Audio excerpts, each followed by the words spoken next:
Now, Michelle, this is another good question. I found out that my grants will not cover all of my tuition.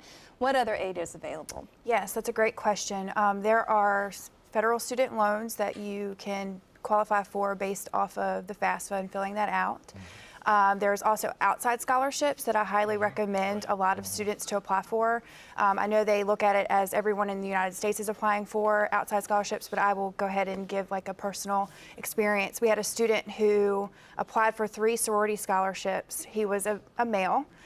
He was the only one that applied for them. And they ended up having to give them to him.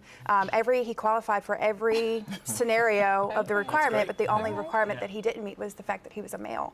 And so he got all 3 of those scholarships, and had he not applied for them or took the chance, he would not have gotten them. Very creative. So I highly recommend applying for outside scholarships because you never know whether you are going to be that student who gets them.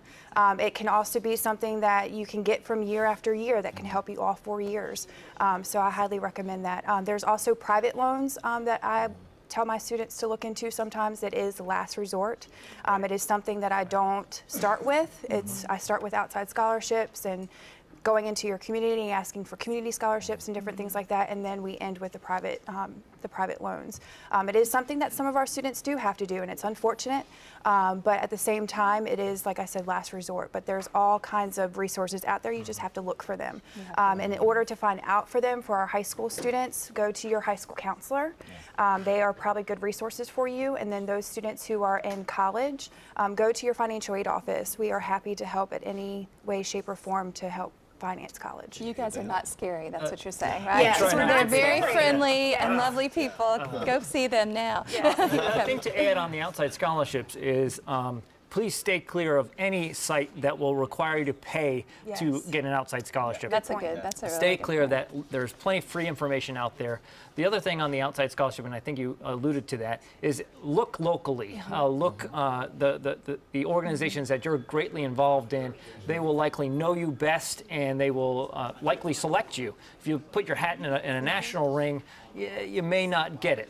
The other thing is be prepared with a resume so that you can slip that into your scholarship application when you send it out to that outside organization so that you're ready to go.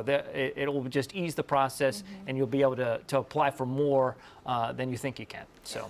And one thing I would like to add with the scholarship piece is that majority of the scholarships ask for an essay. And for the high school students, I will encourage them to write the essay, take it to their English instructor, have them to proofread it, and just modify the essay according to the scholarship that he or she is applying for. That's a really good point. I always tell my students to do a 60-second elevator speech on paper.